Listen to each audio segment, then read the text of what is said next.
ನಿನ್ನೆ ಬೆಂಗಳೂರಿಗೆ ಜರ್ಮನಿಯ ಚಾನ್ಸಲರ್ ಬಂದಿದ್ದರು. ಆದರೆ ಮುಖ್ಯಮಂತ್ರಿ ಸಿದ್ದರಾಮಯ್ಯ ಅವರನ್ನು ರಿಸೀವ್ ಮಾಡ್ಕೊಳ್ಳೋದಕ್ಕೆ ಹೋಗಿರಲಿಲ್ಲ.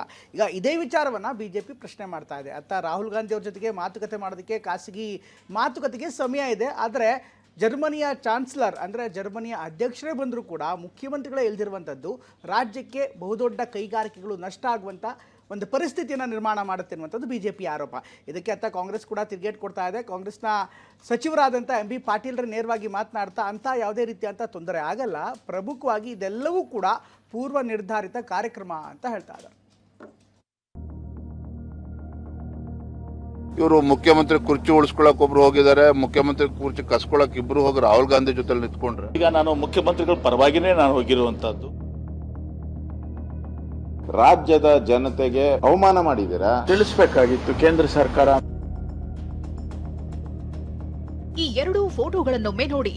ಒಂದು ಕಾಂಗ್ರೆಸ್ ನಾಯಕ ರಾಹುಲ್ ಗಾಂಧಿ ಅವರನ್ನ ಸಿಎಂ ಸಿದ್ದರಾಮಯ್ಯ ಹಾಗೂ ಡಿಸಿಎಂ ಡಿಕೆ ಸ್ವಾಗತ ಮಾಡ್ತಿರೋದು. ಮತ್ತೊಂದು ಸಚಿವ MB Patil Germany chancellor Friedrich Merz ಅವರನ್ನ ವೆಲ್ಕಮ್ ಮಾಡಿದ್ದು.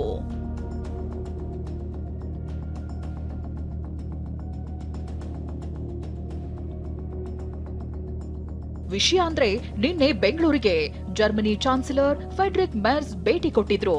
ಜರ್ಮನಿಯ ಚಾನ್ಸಲರ್ ಸ್ವಾಗತಕ್ಕೆ ಸರ್ಕಾರದ ಪರ ಸಿಎಂ ಡಿಸಿಎಂ ಬರಬೇಕಿತ್ತು. ಆದ್ರೆ ಈ ಇಬ್ಬರು ನಾಯಕರು ತಮ್ಮ ಪಕ್ಷದ ನಾಯಕನ ಭೇಟಿಗೆ ತೆರಳಿರೋದು ಬಿಜೆಪಿ ಕಣ್ಣು ಕೆಂಪಗಾಗಿಸಿದೆ. ವಿಶ್ವದ ಬಲಿಷ್ಠ ಆರ್ಥಿಕತೆ ಹೊಂದಿರುವ ದೇಶವೊಂದರ ಚಾನ್ಸಲರ್ ಬಂದಾಗ ಸ್ವಾಗತಿಸದೇ ಇರೋದು ರಾಜ್ಯದ ಅಭಿವೃದ್ಧಿ ಕುರಿತ ಅವಕಾಶ ಕಳೆದುಕೊಂಡಂತೆ ಅಂತ ಬಿಜೆಪಿ ನಿಗಿ ಕೆಂಡವಾಗಿದೆ. ದೇಶದ ಚಾನ್ಸಲರ್ ಕರ್ನಾಟಕಕ್ಕೆ ಬಂದ್ರೆ ಇವರು ಮುಖ್ಯಮಂತ್ರಿ ಕುರ್ಚಿ ಉಳಿಸ್ಕೊಳಕ್ ಒಬ್ರು ಹೋಗಿದ್ದಾರೆ, ಮುಖ್ಯಮಂತ್ರಿ ಕುರ್ಚಿ ಕಸ್ಕೊಳಕ್ ಇಬ್ರು ಹೋಗಿ ರಾಹುಲ್ ಗಾಂಧಿ ಜೊತೆ ನಿಂತ್ಕೊಂಡ್ರೆ ರಾಜ್ಯದ ಪರಿಸ್ಥಿತಿ ಏನಾಗಬೇಕು? ಅವ್ರು ಬಂದಾಗ ಬೇಜವಾಬ್ದಾರಿಯಿಂದ ಅವ್ರನ್ನ ರಿಸೀವ್ ಮಾಡಕ್ಕೆ ನೀವು ಹೋಗದೆ ರಾಜ್ಯದ ಜನತೆಗೆ ಅವಮಾನ ಮಾಡಿದ್ದೀರಾ. ಮತ್ತು ರಾಜ್ಯಕ್ಕೆ ಬರಬೇಕಾಗಿದ್ದಂಥ ಇಂಡಸ್ಟ್ರೀಸ್ ಏನಿದೆ ಇದು ತಪ್ಪೋಯ್ತು ಇವತ್ತು. ಆದ್ರೆ ಸಚಿವರು ಮಾತ್ರ ಯಾವುದಾದ್ರೂ ಚರ್ಚೆ ನಿಗದಿಯಾಗಿದ್ರೆ ಸಿಎಂಎ ಬರ್ತಿದ್ರು ಅಂತ ಸಮರ್ಥನೆ ಮಾಡಿಕೊಂಡಿದ್ದಾರೆ. ಪರಮೇಶ್ವರ್ ಅವರಂತೂ ಕೇಂದ್ರ ಸರ್ಕಾರ ಮಾಹಿತಿಯನ್ನೇ ಕೊಟ್ಟಿಲ್ಲ ಎಂದಿದ್ದಾರೆ. ಈಗ ನಾನು ಮುಖ್ಯಮಂತ್ರಿಗಳ ಪರವಾಗಿನೇ ನಾನು ಹೋಗಿರುವಂತದ್ದು.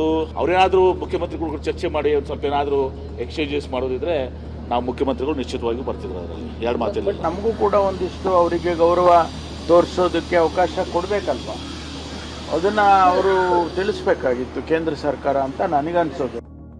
ಜರ್ಮನಿಯ ಚಾನ್ಸಲರ್ ಅನ್ನ ಸಿಎಂ ಸ್ವಾಗತಿಸದೇ ಇರೋದು, ಇವರನ್ನ ಬದಿಗೊತ್ತಿ ಪಕ್ಷದ ನಾಯಕನ ಭೇಟಿಗೆ ಹೋಗಿರೋದು ವಿಪಕ್ಷಗಳಿಗೆ ಅಸ್ತ್ರವಾಗಿ ಸಿಕ್ಕಿದೆ.